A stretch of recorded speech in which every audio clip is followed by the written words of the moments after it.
Bonjour, nous sommes chez Philippe Cahour, fromager, de chez Fromage et Vin, la fromagerie du Boulingrin. Donc nous sommes aujourd'hui chez toi pour faire vivre une expérience un peu particulière, donc de partir des fromages pour faire des harmonies culinaires avec le champagne. Est-ce que tu peux, Philippe, nous présenter le premier fromage que tu nous proposes d'associer? Tout à fait. En fait, aujourd'hui, nous avons choisi de sélectionner le Sainte-Maure de Touraine, qui est un fromage de chèvre fermier. Fromage de chèvre qui est produit au centre de la France, centre Touraine de la France. C'est un fromage donc qui est au lait cru entier, fromage qui est moulé à la louche et à la main. Fromage qui se caractérise par beaucoup de fraîcheur, de crémeux et un côté goût de noisette qui est très sensible. Pour associer ce fromage, effectivement, ce côté justement petite perle de lait comme ça qui vont éclater un peu dans le palais avec un côté fondant très rapide, moi j'ai l'idée comme ça d'associer un champagne plutôt élaboré sur un terroir de crai qui va apporter comme ça un côté très crémeux avec un champagne issu d'un cépage qui s'appelle le chardonnay, donc une cuvée qui est proposée par ADC, l'ambassade du Champagne.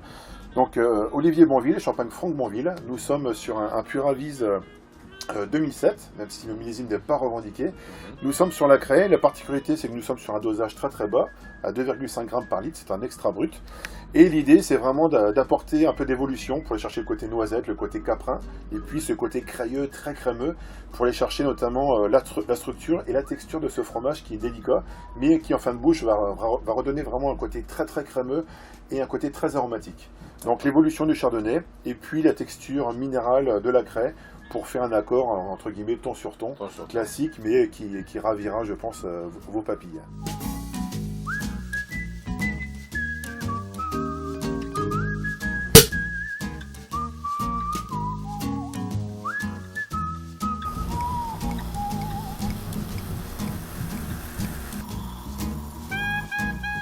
Alors si on prend le champagne, donc on voit déjà une robe effectivement de couleur or jaune pâle avec des nuances jaune vert pâle.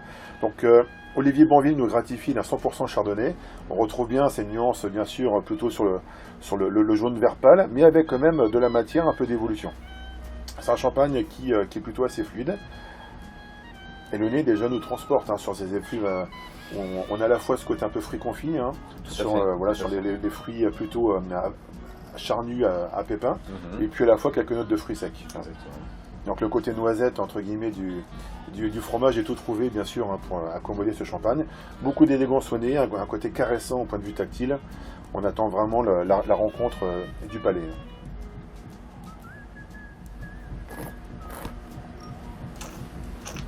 Voilà, une attaque plutôt assez souple.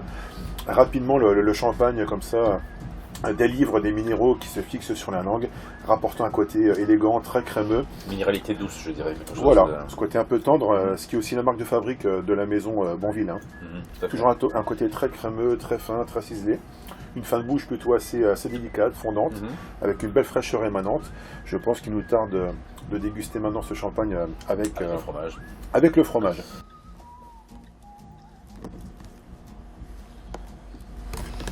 Donc la petite fourchette déjà percée dans le fromage donne déjà un aspect de l'aspect tendre et tout à fait fondant déjà amené par le fromage. Difficile de parler en mâchant, mais il faut vraiment mâcher le fromage plusieurs fois avant de commencer à mettre le champagne en bouche.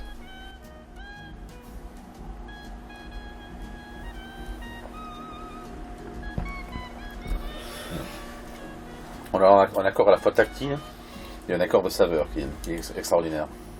Tout à fait, on a vraiment ce côté fondant de la craie, de l'aspect crémeux, fondant du fromage avec la mastication qui s'opère.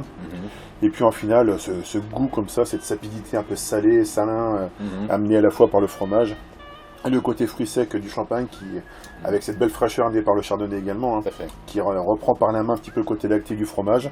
Le côté caprin, vraiment ce côté floral aussi de la pâte du fromage, qui est très persistant, l'ensemble se fond bien, on reste sur un accord fusionnel, ton sur ton, facile à réaliser chez soi également. Exactement. Donc un plaisir très simple à déguster soit à l'apéritif, ou soit effectivement au moment du fromage pour épater et ravir vos convives. Sachant que vous pouvez remplacer, si vous n'avez pas de Sainte-Maure de Touraine, vous pouvez aussi essayer avec le fromage, comme du Valençay, comme éventuellement un pavé de baie, comme d'autres fromages cendrés de Touraine, de Loire ou du Poitou. Le Mottet sur feuille, par exemple, ira parfaitement avec ce type de champagne. Merci Philippe pour ce Merci première harmonie. Pour cette harmonie bien réussie.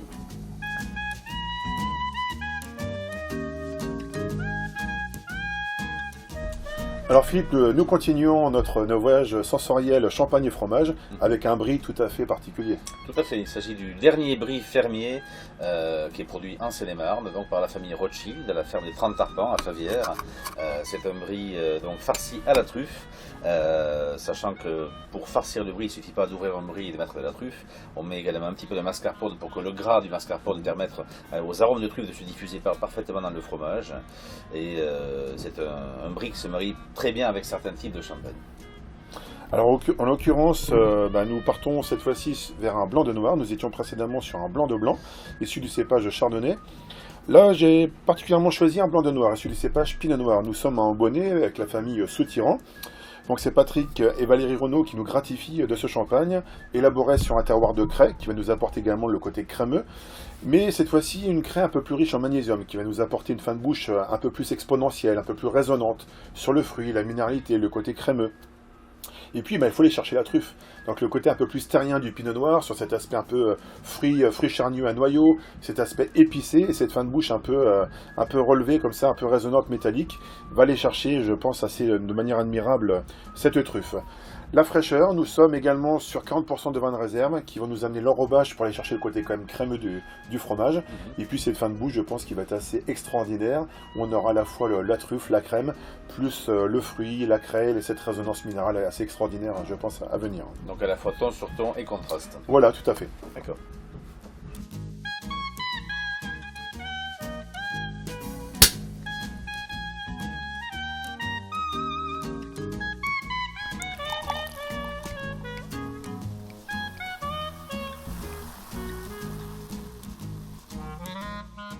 Alors c'est vrai que là on est sur un champagne que je ne connaissais pas, qui a vraiment une forte personnalité, déjà une robe dorée qui est assez impressionnante, un nez qui est marqué vraiment par des notes de levure, de champignons, de sous-bois, un petit peu balsamique, quelque chose qui est très complexe, qui évoque vraiment un champagne mûr, un champagne avec une sensation même de surmaturité presque on peut dire. Ah, complètement. Alors, effectivement, quand vous dégustez un champagne, plus le champagne tire vers le jaune comme ça, le jaune franc, net et précis, plus vous avez des cépages noirs à l'origine. Donc là, en l'occurrence, le pinot noir. Effectivement, ce nez qui amène de la profondeur, comme ça on sent de la puissance, une certaine vinosité à attendre. Et c'est ça qu'on va aller chercher, ce côté balsamique un peu plus stérien, notamment sur la truffe.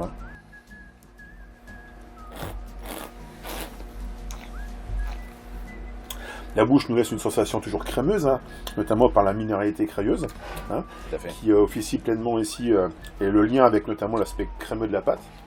Et puis cette fin de bouche, on a du caractère, on sent un peu de charpente, notamment un peu de structure qui nous reste là, mais toujours avec beaucoup d'élégance, un côté comme ça, très enlevé vers la fin de bouche. Ça résonne pleinement, c'est ce qu'on avait pu prétendre. On l'a ici, et je pense qu'on a qu'une hâte, c'est de tester cet accord avec le fromage. Qui peut paraître insolite, mais pourtant, pour moi, qui va de soi. Qui va de soi, vraiment naturel.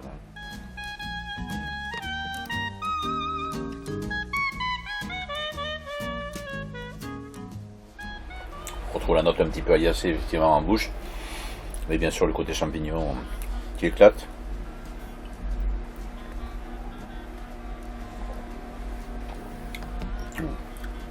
On est dans un alliage parfait, je crois que très franchement c'est difficile de trouver une harmonie plus évidente. C'est joli, on reste sur la crue, on a encore le côté fraîcheur du fromage, et puis ce fruité comme ça du pinot noir qui nous revient, et ça nous gratifie vraiment d'un accord assez audacieux, mais vraiment hyper délicat, très bon, très gourmand, c'est vraiment de la gourmandise. Tout à fait. Et chez vous, c'est pas très compliqué à faire, faites-le simplement. En apéritif ou au moment du fromage, vous allez pâter vos convives complètement ici. Tout à fait, je pense que il y a peu d'exemples d'harmonie aussi évidente entre un champagne et un fromage, pour moi.